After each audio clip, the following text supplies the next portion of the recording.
Hello everybody. So my name is Bilji. So welcome to my YouTube channel. So this is my first video. So first we are going to start with the data structure and algorithms. So today I'm going to start with the algorithms. So let me write it.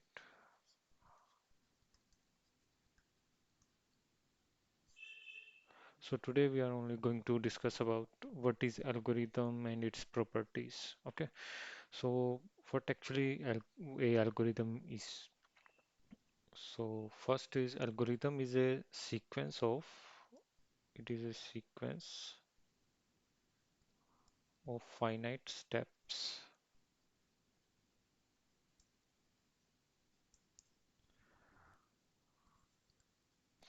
to perform some specific task.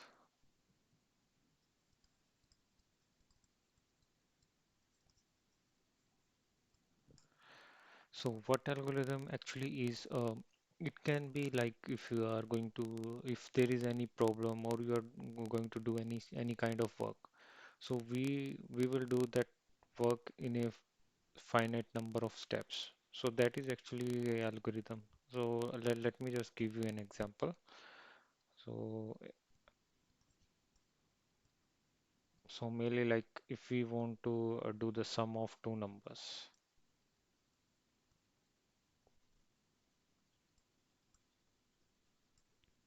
Okay, so what actually can be the steps for this? So like first step can be like first we will take first two numbers. Let's just take two numbers. It can be 2 or 5. Let's just take these two numbers. Now second step is now like we need to do the sum. So we just do the sum here,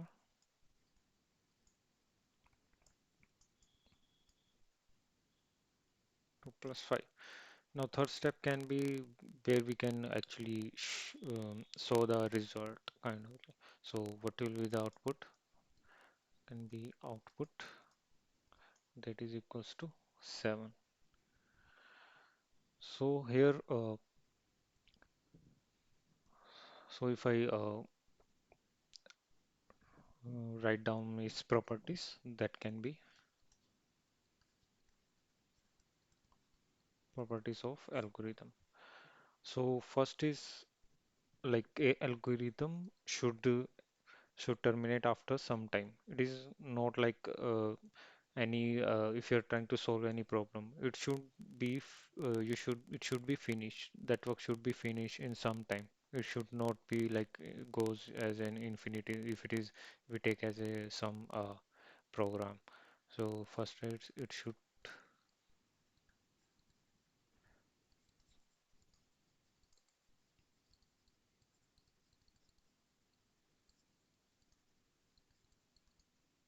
terminate after some time. The second properties can be like as we see in the as we see in this above example, there should be an one output. So let's just write down the second property. It should produce at least one result.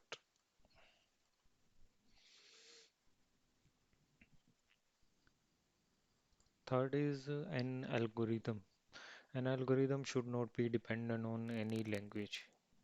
It is an algorithm is just a we can say it is just a pseudocode. So just- it should be independent of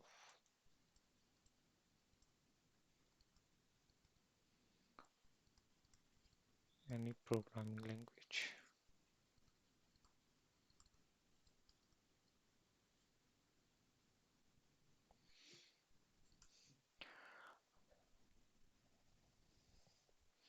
Last one is it should be the result should be deterministic. It or result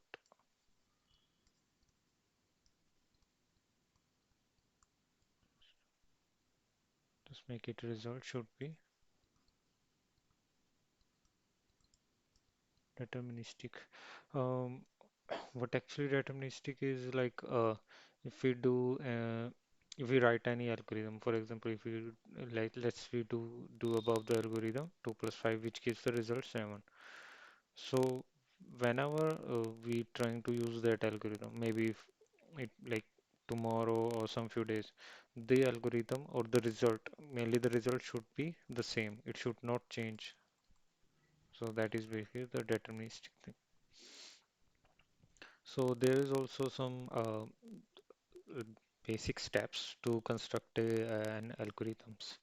So let's just steps to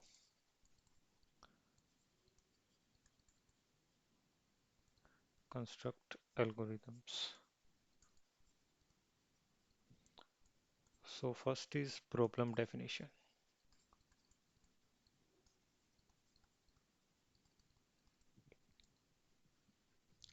What problem definition is actually like before solving or creating any algorithm, you should first read out the problem and understand what actually it is, what actually the problem is, and then just after that, then you just decided what you actually need to do. Now, the second step can be the design. Like when you just understand that problem definition, then you should decide like which design algorithm can I use. So there are many algorithms. So like to uh, like first discuss the names like divide and conquer,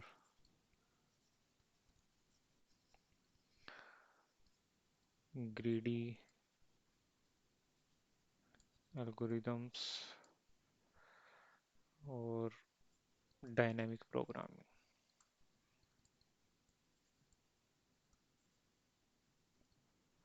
So basically, the algorithm you should like to create an algorithm. There are some algorithms are defined to using that. If we talk about the divide and conquer. So that is basically if you have any problem, and what you can do is divide that problem into sub small problems, and then you can conquer or get the result according to that. So we will discuss about these things later on when we just go to that topic. Now, third is thing is when you just decided like which algorithm you should use, or now after that you need to create a flowchart. Flowchart can help you easily understand the things.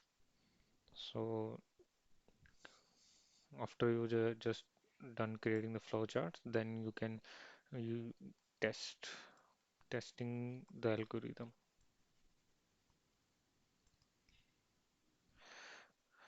Now, the first step is testing. So, if you created an algorithm, you should test the algorithm with different inputs, or they can be different inputs that you can give to the algorithm and checks if it is working correct for different things also.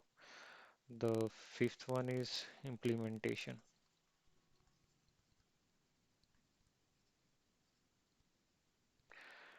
Now implementation, now you can just use your, when you just created your algorithm, now you can just choose your any programming language to implement that things and you can use to try out.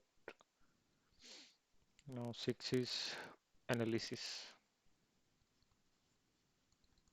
Analysis is the most important things here. So let me just create a new page.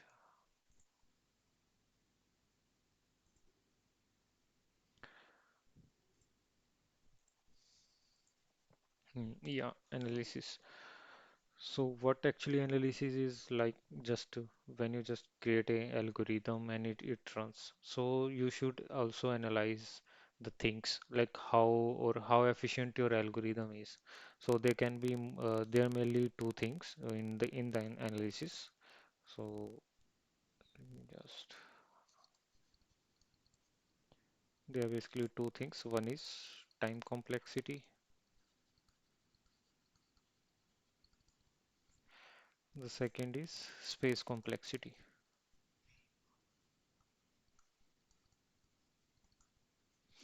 Um, for now, I will just give you a basic example to understand how what actually both things is. So first is the time complexity.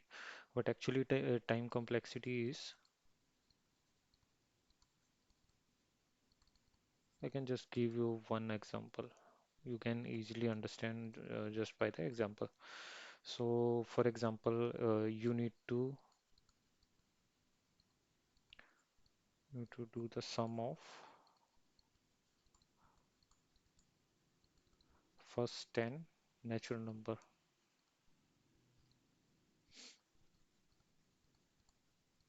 Let's just take two persons. So like S1 and S2. Yeah. So we actually need to do the sum of 10 numbers like 1 plus 2 plus 3.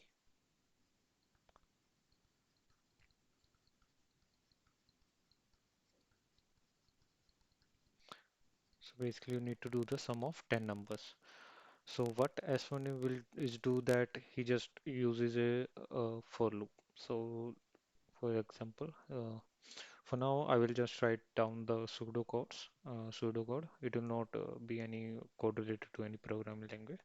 So for example, you just write a for loop that is that will go from, or we can just use the for loop or loop over the each elements and do the sum of uh, like for example, let's just write sum equals to 0 for loop that is started from 1 to 10, and you just what do you do, sum equals to sum plus the each element from the above, that we just consider it as okay. So what he did is he just do the sum of each numbers like plus first plus 1 plus 2, then plus these two numbers. So this way he just did a sum and just get the result, that is 55. So what actually now what has to use the formula. You also know about that. That is the sum of n natural numbers. That is n into n plus 1 by 2. Now the total number is 10 into 10 plus 1 by 2. So here goes 5. Now it is 11. We also get here 55. So there we just do or write solve a problem using two different algorithms. So first first one what actually is first one is actually taking some more time because we are doing a loop and some do a sum and add it to the new sum. So that will actually take some time. Mm, But in this S1, we just use a formula to do that. So the difference between these two, the time, there is different. It will take some more time. It will take less time, but the result is same.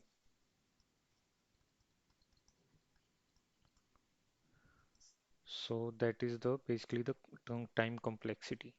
So they are there are not some notations that I will just show you. That is the asymptotic notation.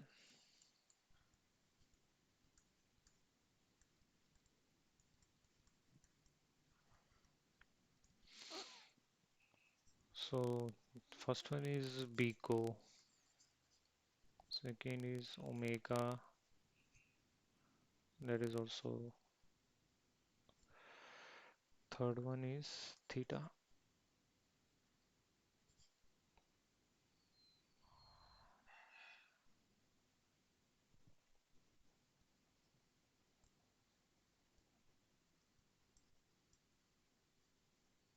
Okay.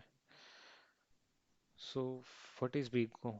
Biko, we just that is just a notation. We consider Biko as a worst case scenario. That is the best case scenario. That is the average average case scenario. So that's the icon. Uh, Omega, some kind of looks like to W, I think. Oh, let's just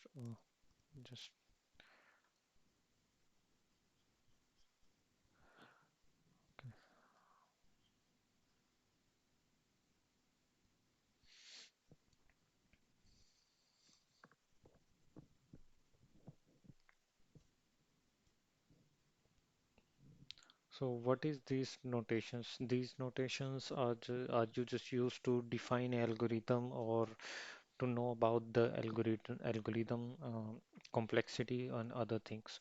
So we always just care about this worst case scenario.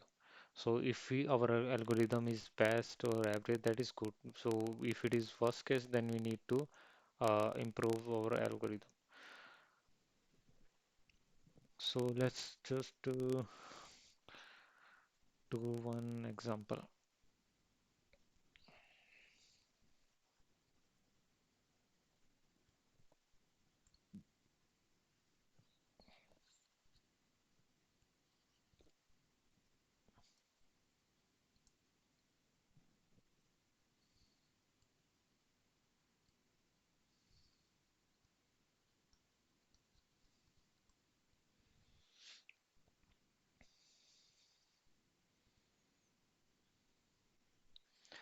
Just before example, I will just let you know the some things about when about an algorithm also. Like if we do the sum of a two number like x y plus z, if and store the result into the x variable. So that is like how much time did it takes? It is just a single line. It does not take that much time. So we will just consider it as a constant time, or we also call one. And in big O, we just called a big O of one. Okay. So if there is a loop, consider consider the above example. If there is a loop, let's just go there. So if we consider this loop, so how much time did it take? So one loop actually did it this something will run if we had the 10 numbers, so it will run n minus 1. So it is do the sum of sum 9 times, so that it will consider as big O of n. Okay. So for example, if we have a algorithm that is consist of that example, like if I just write just an example. If x is equal to y plus z, and if we had a for loop which is from I1 to I less than equals to 10, and in the loop we just do increment I plus 1 equals to, and here we just print I, for example, or just we can just print x. So in this case, what will be the time complexity or big O notation? What will be the big O notation for this algorithm? So for the let's just go one by one statement. So first, it is just a single line or single statement, we can just say. So it will be of one, or we can also say constant, refer it as constant. So now is the loop. So loop, we just did it from I equals to, started from 1 to less than equals to 10, which means it will start, if I just write, or let's just do that loop one by one. So first value is I. First is I value is 1. Now we check for if I is 1 is less than equals to 10. That is true. So it will go in the loop. here, and it will increase the value of I, that will be 2. Now it will print the x. X can be any result. So if we, instead of x, just consider it as I. So here the value 2 will be printed. So now it will again go to this line. Now what will be the value of I? I value is 2. 2 is similarly less than 10. So after when it's do the sum, it will give the 3. Similar, it goes on up to when its value is 10. Okay, so now it will again go to this loop first line. So it will check 10 is less than or equals to 10. Again it will run because 10 is equals to 10. So it will give, uh, when it's come to next line, it will give the result of 11. Let's just it will give 11. So now it will print 11. Now again goes to the loop. Now it checks for 11 is less than equals to 10. Then here it is fails and comes out of this loop. So what actually, if you can see, this thing is running n minus 1 or n number of times. So it will be considered as, this will be considered as